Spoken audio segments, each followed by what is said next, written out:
अस्सलाम वालेकुम viewers, welcome to Faizi tech YouTube channel. एक नई वीडियो के साथ आपकी खिदमत में हाजिर हैं। अगर आपने अभी तक हमारा Faizi tech YouTube channel subscribe नहीं किया तो जल्दी सब्सक्राइब कर लें ताकि नए आने वाली लेटेस्ट वीडियोस आपको मिलती रहें। आज हम बात करेंगे HTML के अंदर हेडिंग एंड पैराग्राफ्स के बारे में। तो आज का हमारा टॉपिक ये, सबसे पहले हम अपनी वो नोटपैड फाइल ओपन कर लेते हैं। सबसे पहले मैंने आपको बताया था कि फ़ोल्डर बनाएं, उसके अंदर एक कोई सी भी आप जो वेबसाइट्स आप क्रिएट कर रहे हैं उसका जो हमने फर्स्ट स्टेप किया था, आपने अगर पहली वीडियो नहीं देखी देख लें।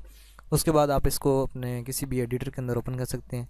तो सिंपली मैं नोटपैड के अंदर ओपन करता हूँ और इसके अंदर जस्ट ये देखें, अब आज हम हेडिंग्स की बात करेंगे। तो ये नोट HTML के अंदर 6 किस्म की हेडिंग्स हैं। तो आज हम सभी को डिस्कस करते हैं कि 6 किस्म की हेडिंग्स कैसे नज़र आती हैं और इन्हें किस मकसद के लिए इस्तेमाल होता है। नॉर्मली जो तीन की पहली जो किस्म है H1 H2 H3, ये वेबसाइट्स के अंदर इस्तेमाल होती हैं। जो बकाया हैं वो ज़्यादातर यूज़ नहीं होती, लेकिन अगर आपका प्रोजेक्ट ऐसा है, आपको डिमांड ऐसी मिली हुई है, तो आप उसको अंदर आप चेंजिंग कर सकते हैं। उसके अंदर आप वो भी यूज़ कर सकते हैं टेक्स्ट के हवाले से। अच्छा, सबसे पहले हम यहाँ पे लिखते हैं जी, हमारे पास ये क्योंकि हेडिंग 1 है, तो हम इस तरतीब के साथ, आगे आपको समझ आए, तो हम इसको हेडिंग 1 का नाम दे देते हैं। और कंट्रोल एस के साथ हम सेव करेंगे। तो ये देखें, हम पेज रिलोड करते हैं तो हमें ये हेडिंग कुछ इस तरह नज़र आती है। मैं कुछ थोड़ा सा बड़ा कर दूँ ताकि आपको स्क्रीन पे वाज़ह नज़र आए। इसी तरह हम दोबारा इसी चीज़ को कॉपी करते हैं, क्योंकि ज़्यादातर अगर आप कोड लिखते रहेंगे तो आपको बहुत टाइम लग जाएगा। तो हम इसी कोई नेम इसके तब्दील कर देते हैं। आपने जब भी आपने ये टैग यूज़ करना है, इसको टैग कहते हैं। मैं आपको भी समझा देता हूँ। ये देखें, जब भी हम टैग यूज़ करते हैं HTML के अंदर, तो हम इसको ये जो एंगल ब्रैकेट होती है इससे स्टार्ट करते हैं। फॉर एग्जांपल हम ये टैग यूज़ करने जा रहे हैं, तो हम इससे स्टार्ट करते हैं। उसके बाद हम यहाँ पे कोई भी टेक्स्ट लिख देते हैं जो हमने देना होता है, अपना टाइटल, और उसके बाद हम इसको क्लोज़ करते हैं। क्लोज़ करना ज़रूरी है। ये देखिए, बैक स्लैश के साथ हम इसे क्लोज़ करते हैं। ये इस तरह क्लोज़ करेंगे तो ये आपका टैग प्रॉपर तरह से वर्क करेगा। तो ये देखें, इस तरह हम इस्तेमाल करते हैं। तो इस तरह हम इसके अंदर चेंजेस करेंगे तो ये हमारा इतना टाइम जो है वो बच जाएगा। और इसके अलावा मैं आपको और भी कुछ चीज़ें बताऊंगा। अगर इस वीडियो के अंदर अगर आप डमी वेबसाइट क्रिएट कर रहे हैं, तो उसको आप उसके लिए कहाँ से आप टैक्स ढूंढ सकते हैं। तो ये तमाम चीज़ें नेक्स्ट वीडियो के अंदर हम एडिटर के बारे में बात करेंगे कि आप एडिटर कहाँ से लें और कौन सा ले इस्तेमाल करें।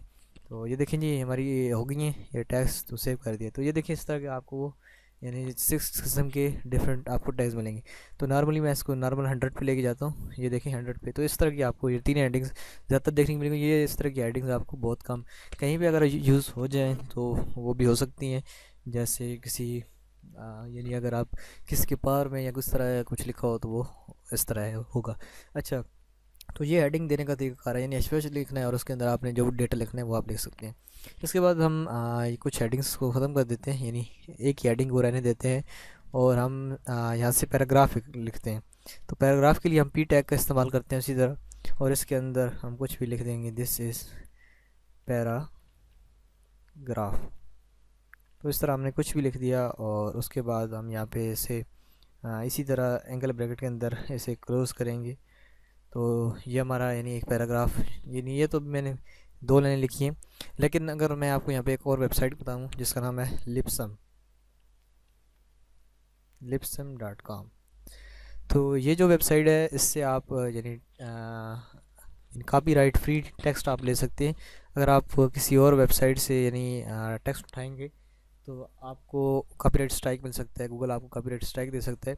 लेकिन ये जो साइट है lipsum.com, इससे आप कॉपीराइट फ्री डमी वेबसाइट्स के लिए आप अपना टेक्स्ट ले सकते हैं। तो ज़्यादातर हम जो यहाँ पे टेक्स्ट यूज़ करते हैं। तो ये देखिए, यहाँ पे ये वेबसाइट खुलेगी तो ये देखिए जनरेट लिरिसम।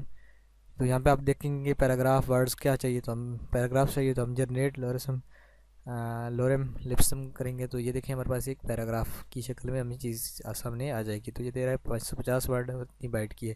तो हम इसको कॉपी करते हैं और यहाँ पे अपने प्रोजेक्ट के अंदर इस पैराग्राफ टैग के अंदर हम इसे यूज़ करते हैं और हम दोबारा इसे सेव कर देते हैं। तो ये देखें, हमें ये इस तरह ये नज़र आ रहा है एक पैराग्राफ के अंदर। ये देखें, इसकी तमाम साइड एक जैसी हैं और एंड क्वार्टर भी उससे ज़्यादा नहीं गया, जहाँ पे लास्ट आपका एक ही तरतीब के साथ एक पैराग्राफ के अंदर लिखा गया है।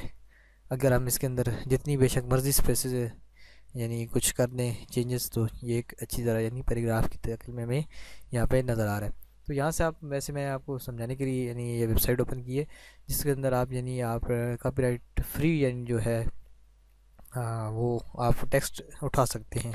तो ये दो चीज़ें थी आज के हमारे लेक्चर के अंदर। I hope you understand what I am saying. तो ये बाकी जो चीज़ें हैं इस तरह सेटिंग करेंगे, इसको अलाइन करेंगे, इसकी बाकी चीज़ें तो ये हम साथ साथ आगे पढ़ेंगे। तो ये हमें यानी स्टार्टिंग था, तो आपको यानी दो चीज़ों के बारे में, आपको भी हेडिंग और पैराग्राफ के बारे में इसका हमें बताना नहीं पड़ेगा। इसके अलावा आप प्ले लिस्ट में आप पाएंगे यूट्यूब की हमारी। तो ये देखें यहाँ पे अब आपको मिलेगा, ये देखें आपको यहाँ पे आप जाएंगे जैसे ही ऑल जो कि प्ले लिस्ट है उनके अंदर आपको HTML का कोर्स भी मिलेगा। तो वहाँ से डिटेल के अंदर हम मुख्तलिफ हमने चीज़ों के बारे में बात करेंगे। यहाँ पे हम कुछ चीज़ें यानी नॉर्मली सी जो चीज़ें हैं उनको हम यानी डिस्कस करेंगे।